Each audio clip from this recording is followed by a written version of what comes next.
So anyone who knows my brother and who follows him on Facebook will know that at the moment he is doing a sponsored ongoing run where he runs 10k a day. And when I was told that this service was going to be all about running the race with perseverance, I thought I should follow my brother's example.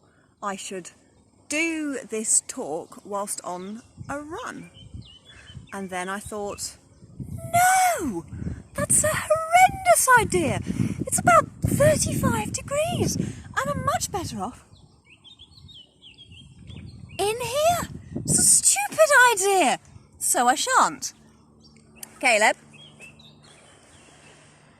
should we go running? Ugh, no!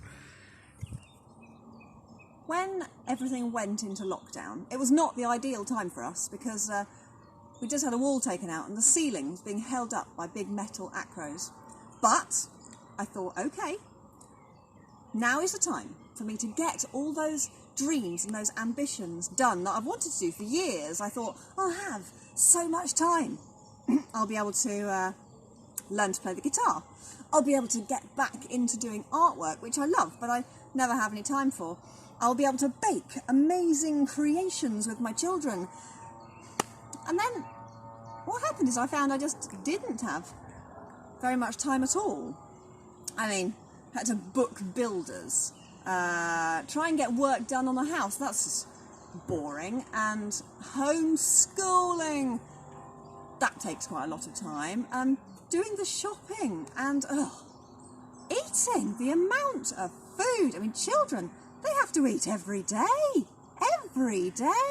Seems a bit obsessive. So I have got some of my dreams and ambitions completed. I've managed a few things, but disappointingly few. I thought I'll look up this Hebrews 12 verse about running the race with perseverance and not giving up, because we're not out of lockdown yet. We're not back to normal, so I've still got time. Can I run this race with perseverance? And I'm going to read you a bit of Hebrews 12, 1 to 12, from the Message, because I find that sometimes if I read different translations of the Bible, if one doesn't help me to understand, then a different one might word something a bit differently. So this one's from the Message, which is a very relaxed version of the Bible. And it says, do you see what this means? All those pioneers who blazed the way, all these veterans cheering you on, it means we had better get on with it. Strip down, start running, never quit. No extra spiritual fat, no parasitic sins, so no things getting in the way of your journey and your faith in God. Keep your eyes on Jesus, who both began and finished this race that we are in. Study how he did it, because he never lost sight of where he was headed. That exhilarating finish in and with God. He put up with anything along the way, cross, shame, whatever. Now he's there at that place of honour, right alongside God. And when you find yourself flagging in faith, which we all do, go over that story again and again, item by item, that long litany of hostility he ploughed through, and that can shoot the adrenaline into your soul. In this all-out match against sin, others have suffered far worse than you. Say nothing of what Jesus went through, all that bloodshed. So don't feel sorry for yourselves, or have you forgotten how good parents treat children and that God regards you as his children?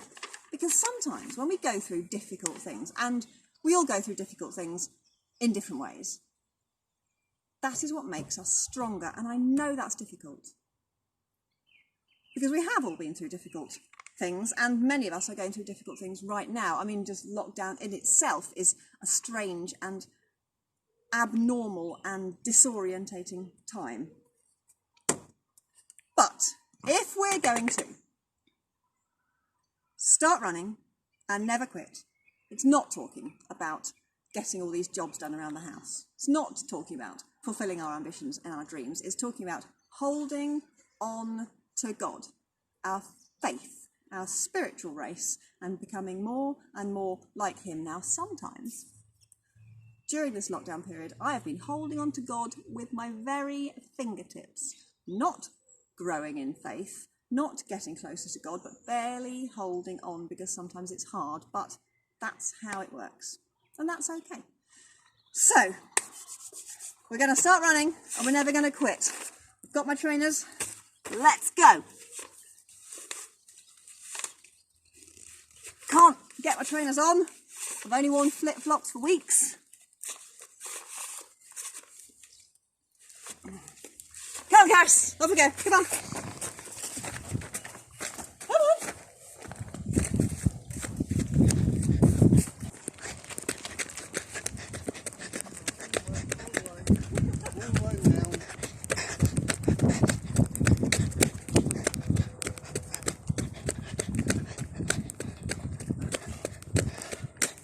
Only kidding. Not that kind of running.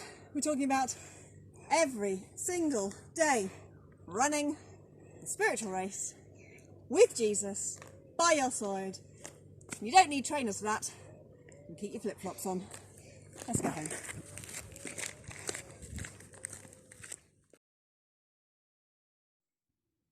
Two of my biggest achievements during lockdown have been renovating this chest of drawers. I'm quite pleased with that.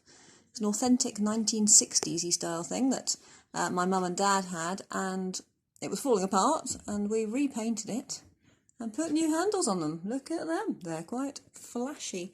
And of course my other big achievement is these guys are still alive. It's been a week, they're growing up. There's the tiny one, and the tiny one, still alive, so we're doing well there. Two pretty successful achievements.